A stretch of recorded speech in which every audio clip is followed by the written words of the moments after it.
50% நேரடி மூலதன மானியத்தை நமது டிவிகே அரசு வழங்கும்.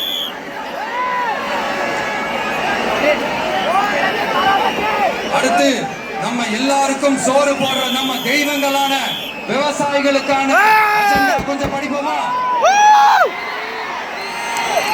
5 ஏக்கருக்கு குறைவான நிலம் உள்ள விவசாயிகளுக்கு வேளாண் கூட்டுறவு சங்கங்களில் வாங்கிய பயிர் கடன் முழுமையாக தள்ளுபடி செய்யப்படும். 5 ஏக்கருக்கு மேல் உள்ள விவசாயிகளுக்கு 50% தள்ளுபடி செய்யப்படும். அடுத்தது குறைந்தபட்ச ஆதரவு விலைக்கு MSP சட்டப்பூர்வ உத்தரவாதம் வழங்கப்படும்.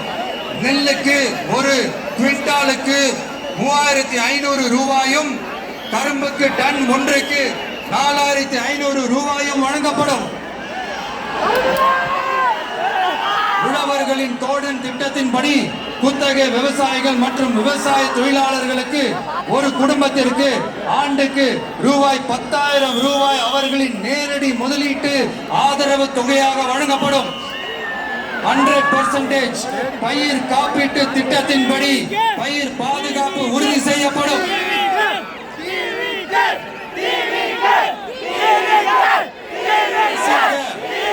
அரசு ஊழியர்களின் நலனுக்காக பழைய ஓய்வூதிய திட்டம் மீண்டும் வழங்குவது குறித்து நமது டிவிகே அரசு கனிவுடன் பரிசீலித்து மதிப்பீடு செய்யும். அடுத்தது 5 அல்லது அதற்கு மேற்பட்ட ஆண்டுகள் தொடர்ச்சியாக அரசு பணியை நிறைவு செய்துள்ள அனைத்து தற்காலிக ஆசிரியர்கள், செவிலியர்கள் மற்றும் எழுத்தர் பணியாளர்களை நமது டிவிகே அரசு பணி நிரந்தரம் செய்யும். 3வது, பதவி உயர்வுக்கு பணம் பெறும் கலாச்சாரத்தை நமது டிவிகே அரசு முடிவுக்கு கொண்டு வரும். அனைத்து அரசு ஊழியர்களின் இடமாற்றங்களும் வெளிப்படையான மற்றும் கால வரையறைக்கு உட்பட்ட முறையில் நடைமுறைப்படுத்தப்படும். 4வது, காவலர்களின் அடிப்படை மாத ஊதியத்தை 18,200 ரூபாயிலிருந்து 25,000 ரூபாயாக நமது டிவிகே அரசு உயர்த்தும்.